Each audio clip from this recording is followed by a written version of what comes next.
Hello student, রীতি ক্লাসরুমে তোমাদের সবাইকে স্বাগত। আজকে তোমাদেরকে দেখাবো অষ্টম শ্রেণীর প্রথম পর্যায়ক্রমিক মূল্যায়ন 2025 সালের র্যামাটিন প্রশ্ন বিচিত্রা থেকে ভূগোল বিষয়ে মডেল কোশ্চেন নাম্বার 2 ও 3 নাম্বার সেটে। তাহলে চলো এবার দেখে নিই। প্রথম প্রশ্ন, ভূগর্ভে গ্যাস ও বাষ্প মিশ্রিত তরল পদার্থকে বলে? দুটি হবে ম্যাগমা। 2 দাগ, প্রদত্তগুলোর মধ্যে ভূ অভ্যন্তরণের সবচেয়ে পুরু স্তরটি হলো কেন্দ্রমণ্ডল। 3 দাগ, মহাদেশীয় ভূত্বক গঠিত হয় গ্রানাইট দিয়ে। 4 দাগ, বহিঃকেন্দ্রমণ্ডল ও অন্তঃকেন্দ্র মণ্ডলকে বিচ্ছিন্ন করেছে লেহম্যান বিযুক্তি রেখা। 5 দাগ, পৃথিবীর গড় ব্যাসার্ধ হলো 6370 কিমি। পরের প্রশ্ন, পৃথিবীর পৃষ্ঠের গড় তাপমাত্রা 15 ডিগ্রি সেলসিয়াস। চলে যাই 2 দাগে। 2 এর আগে বলেছে নিচের বাক্যগুলো কোনটা শুদ্ধ কোনটি অশুদ্ধ লেখো। প্রথমটি দেখো, মায়ানমারের রাজধানী নেপায়দাওটি শুদ্ধ। 2 দাগে আছে বাংলাদেশের প্রধান নদী মানুষ, এটি অশুদ্ধ হবে। 3 দাগে আছে ভারত ও শ্রীলঙ্কার মালাক্কা প্রণালী দ্বারা বিচ্ছিন্ন, এটি অশুদ্ধ হবে কারণ এটি পক প্রণালী দ্বারা বিচ্ছিন্ন। বিদে চলে যায়, নিচের প্রশ্নগুলোর অতি সংক্ষিপ্ত উত্তর দাও।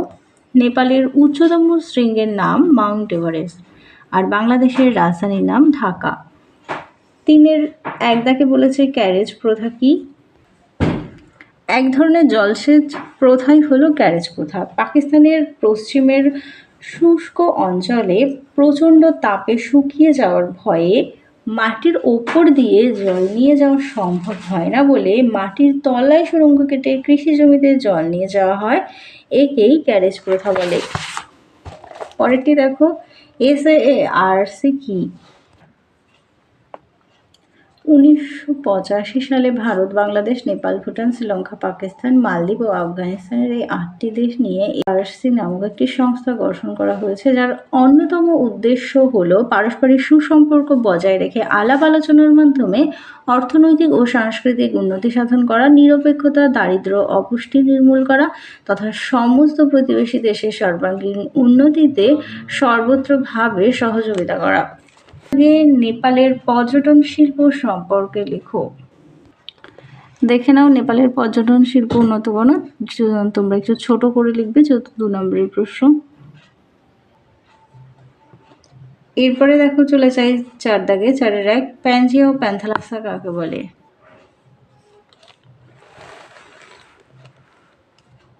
দেখে নাও প্যানজিয়া ও প্যান্থালাসা কাকে বলে। এরপরে দেখো 2 দাগে আছে অভিসারী ও অপসারী পাত। যে সীমানার 2টি পাত পরস্পরের অভিমুখে সঞ্চরণশীল থাকে তাকে অভিসারী বা বিনাশকারী পাত সীমানা বলে, আর যে সীমানার 2টি পাত পরস্পরের বিপরীত দিকে সঞ্চরণশীল থাকে তাকে অপসারী বা গঠনকারী পাত সীমানা বলে। এরপরে চলে যাই 3 দাগে, অভিসারী পাত সীমানাকে বিনাশকারী পাত সীমানা বলা হয় কেন?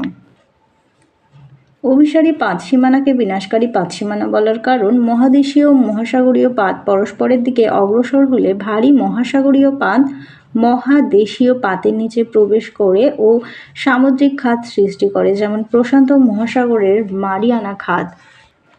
2 নিম্নজিত পাতের কিছু অংশ অ্যাস্টেনোস্ফিয়ারে প্রবেশ করে অত্যধিক উষ্ণতার গলনে থাকে। এইভাবে দুটো পাতের সংঘর্ষ হলে নিম্নজিত অংশটি ধ্বংসপ্রাপ্ত হয়, তাই অভিসারী পাত সীমানাকে বিনাশকারী এবং ধ্বংসাত্মক পাত সীমানা বলে।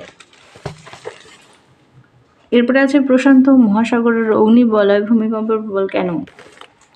পেজ নাম্বারটা একটু ভুল আছে, এটা 60 হবে।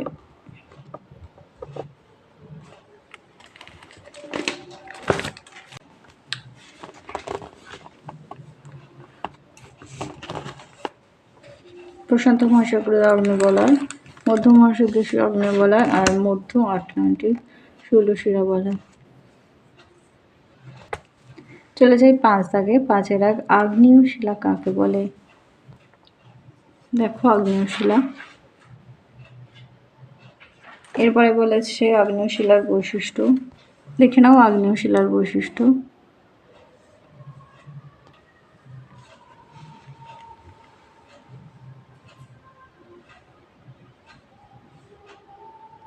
এরপর আছে পাললিক শিলার উৎপত্তি কিভাবে হয়। দেখে নাও পাললিক শিলার উৎপত্তি কিভাবে হয়।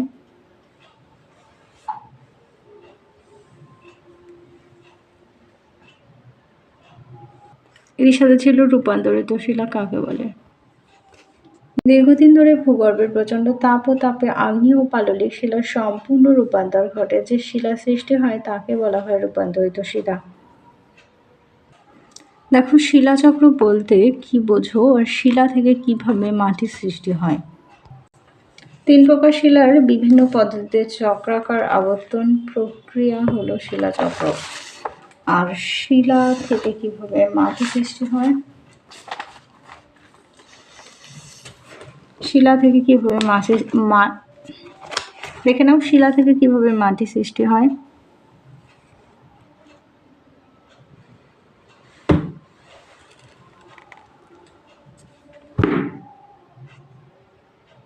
এরপরে দেখো পাললিক শিলা শ্রেণীবিভাগ করো। পাললিক শিলাস্তরে জীবাশ্ম দেখা যায় কেন। দেখে নাও পাললিক শিলা শ্রেণীবিভাগ। পাললিক শিলার যে দুটো ভাগ ছিল, একটা পরলের গঠন অনুসারে, সেটা দেখে নাও আগে। একটা ছিল পললের উৎপত্তি অনুসারে।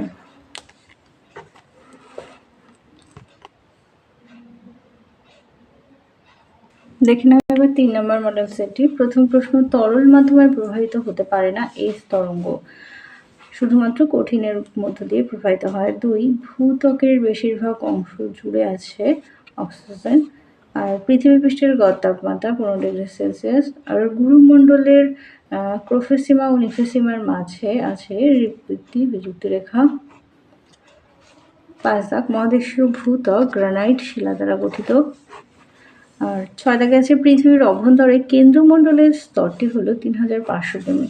চলে যাই 2 মানে নিচের প্রশ্নগুলো শুদ্ধ ও কোনটি অশুদ্ধ লেখো। ভুটানের প্রধান ভাষা হলো জাংথা, এটা শুদ্ধ। আর মূল্যবান রত্ন হিসেবে শ্রীলঙ্কার পদ্ম রাগমণি খ্যাতি বিশ্বজোড়া, এটিও ঠিক শুদ্ধ। পরের প্রশ্ন, নেপাই দয় কোন দেশের রাজধানী, এটা হবে মায়ানমার। আর ক্যারেজ প্রথা বলতে কি বোঝো, দেখে নাও ক্যারেজ প্রথা। চলে যাই 3 দাগে। SAARC এর সদস্য দেশগুলোর নাম লেখো। ভারত, নেপাল, বাংলাদেশ, ভুটান, শ্রীলঙ্কা, পাকিস্তান, মালদ্বীপ আর আফগানিস্তান। মোট হলো 8টি। তারপরে চলে যাই 2 দাগে। এমন 2টি প্রতিবেশী দেশের নাম লেখো যাদের সমুদ্র বন্দর নেই, এটা হচ্ছে আফগানিস্তান আর ভুটান।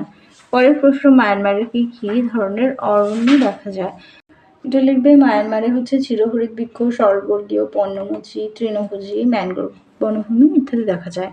4 দাগে আছে সার্ক গঠনের উদ্দেশ্য কি, দেখে নাও উদ্দেশ্যগুলো।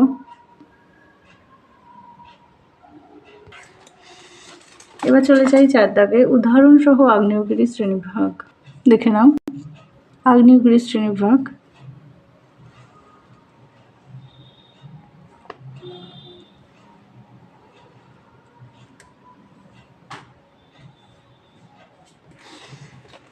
পরের প্রশ্ন, ভূমিকম্পের কেন্দ্র উপকেন্দ্র কাকে বলে।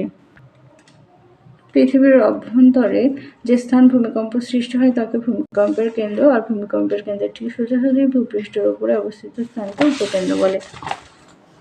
এরপর আছে প্রশান্ত মহাসাগরের পশ্চিম উপকূল বরাবর জাপান ও সন্নিহিত দ্বীপপুঞ্জ কিভাবে গড়ে উঠেছে, দেখে নাও।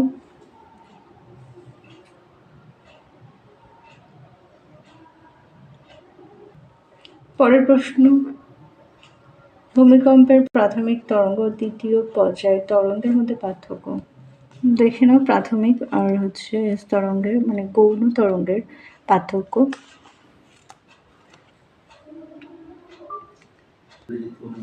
এরপরে 5 নিচের প্রশ্নগুলোর উত্তর দাও। 5 পাললিক শিলার 5টি বৈশিষ্ট্যগুলো দেখে নাও।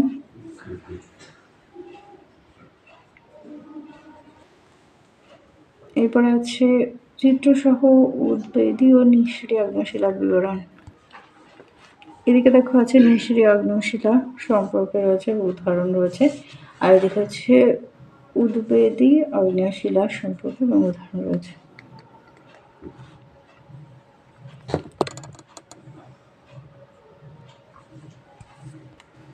3 দাগে আছে ভূমিরূপের উপর শিলার প্রভাব। দেখে নাও।